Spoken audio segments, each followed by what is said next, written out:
વર્ષમાં અમે બે હતા અને વર્ષની કોપી હિન્દીમાં થાય અને મારો રોલ અજય દેવગન કરી રહ્યા છે શૈતાન ફિલ્મ. એટલે તમે વિચારો અત્યારે તો હું ક્લાઉડ 9 પર અમે લોકો છીએ. તમારે નાસુર મૂવીમાં કયો રોલ છે? નાસુર ફિલ્મમાં મારો રોલ બોલો. આ એ જ રોલ કરે છે કે જે ઘર ઘર કી કહાની હૈ કે જે પુરુષો બધા હેરાન થાય છે કે આ બંને તો પાછા નેશનલ એવોર્ડ હેલારો માટે જીતીને આવ્યા છે બેસ્ટ એક્ટ્રેસ. એટલે એવી ફિલ્મો કરી છે આપણી ગુજરાતી ભાષાની કે જે ખરેખર આ ગુજરાત પ્રાંતને પણ ગર્વ અપાવી શકે છે. અને એમાંનું એક આ સરસ એક નાસુર જેવી ફિલ્મ લઈને આવ્યા છે. એને જીવનમાં શું કરવું છે અને ક્યાં એ કરવા માટે કઈ હદ સુધી જશે, કઈ હદ સુધી નહીં જાય, એના માટે બી બહુ ક્લિયર છે. તો આઈ થિંક હર્ષવર્ધન જે કેરેક્ટર છે એમની સિચ્યુએશન્સ જે છે એ પ્રમાણે આ બહુ જ ઇન્ટરેસ્ટિંગ આખું અને આ કેરેક્ટર બીજું કોઈ ના કરી શકે. એબ્સોલ્યુટલી ઇટ હેડ ટુ બી ડેનિશા ગુમરાહ. કારણ કે કદાચ ડેનિશા ગુમરાહ ના હોત ને તો હું મારો જે ઇનર ફીલિંગ છે ને એ કદાચ હું બહાર ના લાવી શકે. નાસુર મૂવીના સ્ટારકાસ્ટ માટે આજે આખી નાસુર મૂવીની ટીમ છે તે BS9 TV ન્યૂઝની મુલાકાતે આવી છે. પહેલા તો તમારું ખૂબ ખૂબ સ્વાગત છે. Thank you very much. જ્યારે નાસુર મૂવીનું તમે ટીઝર જોવો કે ટ્રેલર જોવો ત્યારે ખૂબ જ એમાં થ્રિલર જોવા મળે છે. એટલે ચોક્કસથી તમને બોલિવૂડ કે હોલિવૂડથી કમ આ મૂવી નથી લાગવાનું. ત્યારે આપણી સાથે પહેલા અત્યારે છે કાજલ મેડમ મહેતા, જેમને આપણે પૂછીએ કે આટલી થ્રિલર સ્ટોરી તમે લખી છે તો આ સ્ટોરીમાં છે શું? કેમ કે ટ્રેલર જોઈને લગભગ કોઈને અંદાજો નથી આવી જતો આખી સ્ટોરી શું હશે. એટલે અમે ઈચ્છતા બી નથી કે અંદાજો સો જોક્સ અપાર્ટ ઓબ્વિયસલી ટ્રેલર્સ એવું જ હોય કે સ્ટોરી રિવીલ ના થાય અને જેટલું અમારે કહેવાનું છે અમે કરી ચૂક્યા છીએ. જેમ તમે કહ્યું એમ કે આ ભાષાથી બિયોન્ડની ફિલ્મ છે. ભાષાના વાડા એને નડે એમ નથી, કારણ કે દેશના દરેક ખૂણે કે દુનિયાના દરેક ખૂણે દરેક વ્યક્તિને ટચ કરે એવી આ ફિલ્મ છે.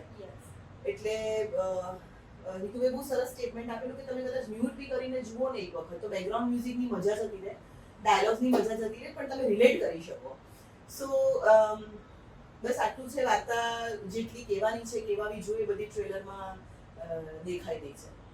એટલે ટ્રેલર જોતા એવું લાગે છે કે એમાં હિતુભાઈ છે હર્ષવર્ધન શેઠના રોલમાં, એટલે ક્યાંક પૈસા પાછળ ભાગતા હોય અને એમની પર્સનલ લાઈફ છે ડિસ્ટર્બ થઈ જાય છે. હા, તો એમાં આપ શું કહેશો? એટલે મેં વાર્તાની વન લાઈન જ એ છે કે આપણે બધા જ આમ સાઈડમાં બ્લાઇન્ડર્સ બાંધીને એક રેસ દોડી રહ્યા છીએ, જે કદાચ અત્યારના સમય પ્રમાણે જરૂરી પણ છે, પણ ક્યારેક રોકાતા રહેવું અને ક્યારે અને ક્યાં રોકાતા રહેવું એ તમારી પર્સનલ લાઈફ વર્ક લાઈફના બેલેન્સ માટે કેટલું જરૂરી છે એની જ વાત છે. અને એ વાત શું છે આખી જોવા માટે 23 તારીખે મૂવી 23 તારીખે સિનેમાઘરોમાં નાસુર આવી જશે. યસ. અને સાથે જ નાસુર મૂવીના હીરો છે મેઇન છે એટલે આપણી સાથે હિતુભાઈ છે. હિતુભાઈ, પહેલા તો તમારું ખૂબ ખૂબ સ્વાગત છે. Thank you very much BS9. Thank you. વર્ષ મૂવીને કારણે તમને ઘણા બધા લોકો ઓળખે જ છે અને હવે ફરીથી તમે એક એવું સુપરહિટ ફિલ્મને લઈને આવી રહ્યા છો નાસુર, કે જેમાં તમે અલગ જ રોલમાં જોવા મળી રહ્યા છો. તો પહેલા તો હું કહીશ કે આપને કેવું લાગે છે આ મૂવીની બાદ? જો વર્ષમાં અમે બે હતા અને વર્ષની કોપી હિન્દીમાં થાય અને મારો રોલ અજય દેવગન કરી રહ્યા છે શૈતાન ફિલ્મ. એટલે તમે વિચારો અત્યારે તો હું ક્લાઉડ 9 પર અમે લોકો છીએ કે ગુજરાતી ફિલ્મ એ પણ હિન્દીમાં કોપી થાય અને એ પણ આવડા મોટા સ્ટાર, આટલું મોટું પ્રોડક્શન હાઉસ એ લોકો મળીને બનાવે. એટલે ગુજરાતી ફિલ્મોનું સ્તર ખૂબ ઊંચું જઈ રહ્યું છે. એમાંની એક આ નવી કડી જોડાઈ રહી છે 23મી ફેબ્રુઆરી, જેનું નામ છે નાસુર. અને મને ખૂબ ગર્વ છે, મારા ફર્સ્ટ ટાઈમ પ્રોડ્યુસર બન્યા છે, પહેલી ફિલ્મ લઈને આવી રહ્યા છે મનોજભાઈ આહિર, કે એ એવી ફિલ્મ લઈને આવ્યા છે કે જે જો પબ્લિક એને પ્રતિસાદ આપશે, જે અમને ખૂબ ખાતરી છે, તો આ ફિલ્મથી ગુજરાતી ફિલ્મ ઇન્ડસ્ટ્રીનો એક નવો વળાંક આવશે, એક નવી વસ્તુ, એક નવી વાર્તા સાથે, એક નવા વિષય સાથે ગુજરાતી ફિલ્મ ઇન્ડસ્ટ્રીને જોવામાં આવશે કે માત્ર અહીંયા કોમેડી નહીં.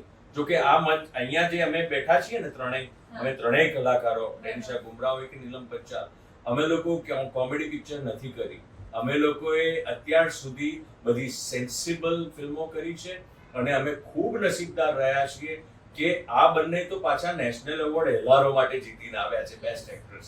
એટલે એવી ફિલ્મો કરી છે આપણી ગુજરાતી ભાષાની કે જે ખરેખર આ ગુજરાત પ્રાંતને પણ ગર્વ અપાવી શકે છે. અને એમાંનું એક આ સરસ એક નાસુર જેવી ફિલ્મ લઈને આવ્યા છે. તમે વાર્તા વિશે પૂછતા હતા અમારા રાઇટર કાજલ મહેતાને, તો જો એક લાઈનમાં કહું ને, એક સમય આવે છે અમુક વ્યક્તિના કે જ્યારે એ સૂતો હોય છે ને, સૂતા સૂતા ઉપર પંખાને જોતો હોય છે અને પંખાને જોતા જોતા એને 10 જાતના વિચાર આવતા હોય છે અને એમ થાય કે હું અહીંથી ઉઠું જ નહીં, અને ઉઠું તો હું શું કરું? આ પંખાને જોઈને જે વિચારો આવતા હોય છે એ જે ડેપ્થ છે ને જીવનની, એ જીવનની ડેપ્થ આજના જનરેશન કયો કે આજના સમયના લોકો એનાથી ખૂબ ગંભીર રીતે ગુજરી રહ્યા છે. અને આ મુદ્દો ગ્લોબલ છે, માત્ર આપણા ગુજરાત પૂરતો નથી. It's a global topic. એટલે એને અમે લોકોએ ટાંક્યો છે અને એવી રીતે ટાંક્યો છે કે તમને એટલું થ્રિલિંગ લાગશે. એક મિનિટ તમારી એમ જશે, તમે સીટના એજ ઉપર બેસશો ને કહેશો કે અરે યાર હવે નેક્સ્ટ શું થશે એ જોવું છે, અરે યાર આ કેરેક્ટર સાથે શું થશે એ જોવું છે. So it is a very interesting film જે બની છે. અને હું બહુ વધારે બોલી ગયો, હવે આ લોકો ચાન્સ નાસુરમાં આપની શું ભૂમિકા છે? નાસુરમાં મારી ભૂમિકા શું છે? મારી ભૂમિકા એ છે કે જે ખરેખર વ્યક્તિ હોય છે, જે માણસ હોય છે, એ માણસને અંદરનો જે એનો જે ઇનર સેલ્ફ હોય છે એને એવો ને એવો પેશ કરો. એક કહેવાય ને કે આમ વાઘા પહેરાવીને, કપડાં પહેરાવીને તમે એક હીરોને કે હિરોઈનને મળીને લાવતા હો છો. મને સાવ નિવસ્ત્ર કરી નાખ્યો છે આ લોકોએ આ ફિલ્મની અંદર. આ વાર્તાએ હું જે એક દરેક કલાકાર જે ઈચ્છતો હોય છે કે એવો એક એને રોલ મળે કે જેની અંદર એ બધું ન્યોછાવર કરી દે, એને જેટલું એને આવડતું હોય એ બધું કરીને બતાવે, એવો મને મોકો મળ્યો છે આ ફિલ્મની અંદર. એટલે હું એમ કહીશ કે આ ફિલ્મ કરવાથી હું ઘણું બધું શીખ્યો છું અને જેટલું અત્યાર સુધીનું શીખ્યો છું એ બધું જ ઠાલવી દીધું છે. એટલે આમ કહેવાય કે આ ફિલ્મ કર્યા પછી હું ખાલી ખમ થઈ ગયો છું. હવે મને ખબર નથી કે મને પાછો ભરાતા કેટલી વાર લાગશે. I don't know. આ ફિલ્મનું શૂટિંગ કેટલા દિવસ ચાલેલું? આ ફિલ્મનું શૂટિંગ બહુ જ બધા દિવસો ચાલ્યું હતું. એ તમે પિક્ચર જોશો એટલે તમને લાગશે કે એક શોટને કે એક સીનને એક દિવસ આ લોકોએ લીધો હશે. પણ એ પિક્ચર જુઓ પછી એની ચર્ચા આપણે કરીશું, કારણ કે ખૂબ સુંદર રીતે ફિલ્માંકન થયું છે. કેમેરામેન સાહુ એમણે જે કર્યું છે અને નિર્દેશકે જે જબરદસ્ત કામ અમારા બધા પાસે લીધું છે, ટેકનિકલ ટીમ હોય કે કલાકારો હોય. ખરેખર Rushik Joshi is one of the best talent that we have in Gujarat right now. આટલી યંગ એજમાં, આટલી યંગ એજ, જસ્ટ હમણાં થોડા વર્ષ પહેલા જ કોલેજથી બહાર આવ્યા હશે અને આટલી જબરદસ્ત ફિલ્મ જે યંગસ્ટર્સને રિલેટ કરી શકશે. Youngsters, because he is one of you. આ યંગસ્ટરે જ ફિલ્મ બનાવી છે. He is one of you. એટલે મજા આવશે. સાથે જ આપણી સાથે નીલમ પંચાલ પણ છે કે જેમણે ઘણી બધી સિરિયલોમાં કામ કર્યું છે, હેલારો મૂવીમાં કામ કર્યું છે અને રાષ્ટ્રીય એવોર્ડ પણ મળેલો છે. એટલે તો આપનું ખૂબ ખૂબ સ્વાગત છે મેડમ. Thank you. તમારે નાસુર મૂવીમાં કયો રોલ છે? નાસુર ફિલ્મમાં મારો રોલ બોલો. આ એ જ રોલ કરે છે કે જે ઘર ઘર કી કહાની હૈ, કે જે પુરુષો બધા હેરાન થાય છે. હર્ષવર્ધન શેઠની પત્ની જોની, એનું કેરેક્ટર મેં કર્યું છે. અને પત્નીઓની આમ આપણને છે ને સરસ એક બહારથી સરસ બાહ્ય દુનિયા દેખાતી હોય, બધું સરસ જ ચાલે છે, મર્સિડીઝમાં ફરે છે, સરસ મજાના કપડાં પહેરે છે, તો એની લાઈફ સરસ જ છે. પણ જ્યાં સુધી આપણે અંદરથી નથી જોતા કે કોઈના જૂતામાં પગ ન નાખી ત્યાં સુધી આપણને સમજાય બરોબર છે. એટલે હવે આ જોડી શેઠની લાઈફ કેવી છે? બાહ્ય તો બધું સરસ છે. એ હર્ષવર્ધન શેઠ સાથે પણ શું વ્યવહાર કરે છે, એમની પાસેથી પણ એમને શું અપેક્ષા છે, એ એમની સાથે પણ રિયલ લાઈફમાં પણ એક્ટિંગ કરે છે કે નહીં?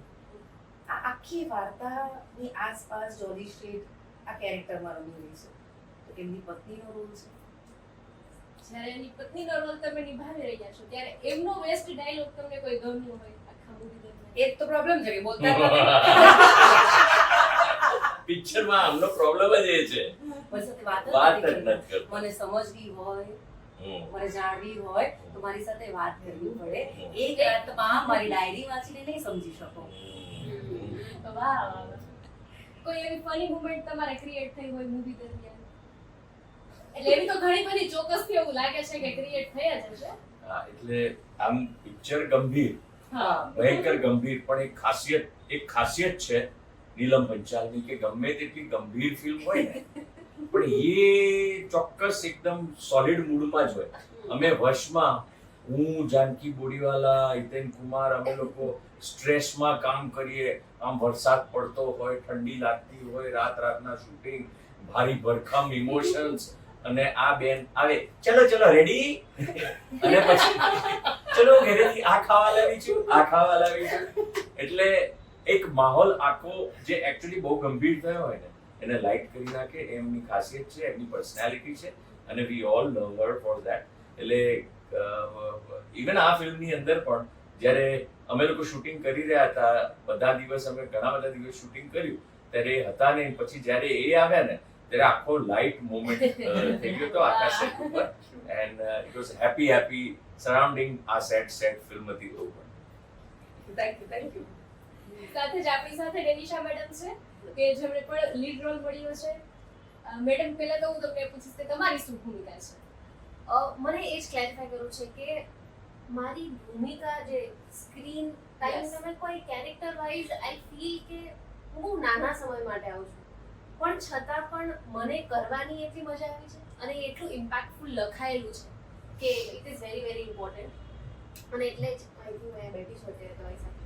અને ભૂમિકા એ છે કે આ એક એવી છોકરી છે કે જે પોતે બહુ જ સ્ટ્રોંગ છે અને એને જીવનમાં શું કરવું છે અને ક્યાં એ કરવા માટે કઈ હદ સુધી જશે, કઈ હદ સુધી નહીં જાય, એના માટે બી બહુ ક્લિયર છે.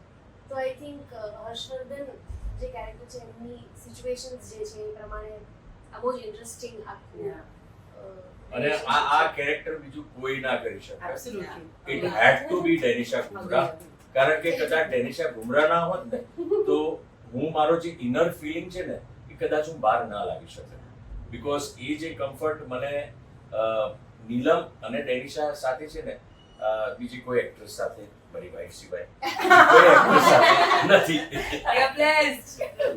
જ્યારે તમે કચ્છ એક્સપ્રેસમાં પણ કામ કર્યું છે, હિંજારોમાં પણ કર્યું છે, જ્યારે રાષ્ટ્રીય એવોર્ડ તમને મળ્યો છે, એટલે ચોક્કસથી આ ફિલ્મમાં તમને એવું અલગ શું લાગ્યું? આ ફિલ્મમાં એ વસ્તુ મને બહુ જ અલગ લાગે છે કે એટલા બધા હ્યુમન કેરેક્ટર્સ છે ને. હ્યુમન કેરેક્ટર્સ કયા સેન્સમાં કે ઘણી વખત તમે જ્યારે કોઈ એક્ટર કે એક્ટ્રેસને ફિલ્મોમાં જોતા હો તો એ કેરેક્ટર્સ બહુ આમ સરસ હોય અથવા તો દે હેપી, બટ આ ફિલ્મમાં એ ફ્લોઝ, એ વીકનેસીસ, એ માણસ કઈ હદ સુધી જો એમનું મગજ ખરાબ હોય તો શું ન કરવાનું કરી શકે છે, ટેન્ડન્સીઝ, હ્યુમન ટેન્ડન્સીઝ જે બધામાં હોય. તો આઈ થિંક એ વસ્તુ બહુ જ અલગ છે કે જેટલું રિયલ આ વસ્તુને સિનેમાના સ્ક્રીન પર આવી છે ને એટલી રિયલ આવી છે. આખા મૂવીમાંથી તમને કોઈ ફેવરિટ ડાયલોગ હોય એવો? ડાયલોગ નહીં પણ મારી ફેવરિટ મુમેન્ટ છે હું કહીશ કે હું પહેલા દિવસ ગઈ સેટ પર તો આઈ રિયલાઇઝ કે म्यूजिक ક્યાંથી આવે છે, क्या बात है. Yes. और फिर पता चला कि हमारा जो डायरेक्टर છે એમને દરેક સીનના મૂડ મુજબ મ્યુઝિક સ્ટોર કરી રાખ્યા છે અને જ્યારે અમે પરફોર્મ કરતા હોય ને તો he gives us that background score for himself and for us. એટલે that was the most amazing movie. નાસ્તો મૂવી છે કઈ જગ્યા ઉપર શૂટ થયું છે એનો જવાબ આઈ થિંક જે મારા પ્રોડ્યુસર છે એ મસ્ત આપશે. પ્લીઝ.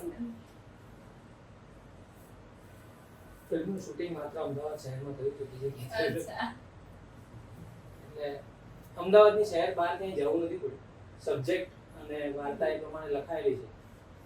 મોટા સિટીમાં શૂટ કરવી બહુ જરૂરી હતી અને જરૂરિયાત પ્રમાણના જે પણ વાર્તાને કાબિલિયત પ્રમાણે જે લોકેશનો હોય એ અમદાવાદમાં ઇઝીલી મળી ગયા છે. અમારી ટીમ એટલી સ્ટ્રોંગ છે કે આ બધું ઇઝીલી સોર્સ કરી લે છે અને બેકઅપ ટીમ બહુ મજબૂત હોય તો તમારે બહુ આને એચીવ કરવા માટે બહુ ઇઝીલી ટૂંક સમયમાં મળી જતું હોય. અમદાવાદથી બહાર જવું નથી પડ્યું ઇન શોર્ટ આ પર્ટિક્યુલરલી આ ફિલ્મને શૂટ કરવા માટે. જે તમે જોઈ રહ્યા છો કદાચ તમને લાગતું હશે કે કોઈ ડિફરન્ટ લોકેશન પર શૂટ થયું પણ તમને ના ખબર હોય તો કહી દઉં કે હું પ્રોડ્યુસર આજે બન્યો છું. એક્ઝિક્યુટિવ પ્રોડ્યુસર ને લાઇન પ્રોડ્યુસર 15 વર્ષથી છું. તો આ બધા લોકેશન મારા સ્ટોરમાં હોય કારણ કે આ બધા જ લોકેશન પર મેં આના પહેલા વર્ક કરેલા હોય અથવા તો મારા નજરમાં રાખેલા હોય કે જ્યાં હું કદાચ કોઈ બીજી ફિલ્મ માટે યુઝ કરી શકું. એટલે મારો 15 વર્ષનો એક્સપિરિયન્સ છે જેના માટે આ બધી જ કામ કરતું હોય. એ ફિલ્મ લાઇનની અંદર કદાચ તમે અજાણતા હશો એ પોસ્ટથી પણ લાઇન પ્રોડ્યુસર ને એક્ઝિક્યુટિવ પ્રોડ્યુસરને ફિલ્મ બનાવવા માટેની જે મેનેજમેન્ટ જે કરવાની હોય ને એ ડિઝિગ્નેશનની એનું કામ છે જે મેં 15 વર્ષ કર્યું છે. એના પછી હું જેમ કે હેતુભાઈએ કીધું કે મારી પહેલી ફિલ્મ છે એઝ એ પ્રોડ્યુસર. એટલે આ બધું તો સ્ટોર હતું કે બહુ આના માટે બહુ એક્સરસાઇઝ નથી કરવી પડી જેટલી વાર્તા માટે અને એક્ટરો માટે અને ફિલ્મને સારી બનાવવા માટે જેટલી એક્સરસાઇઝ કરવી પડી એટલું લોકેશન માટે નથી કરવી.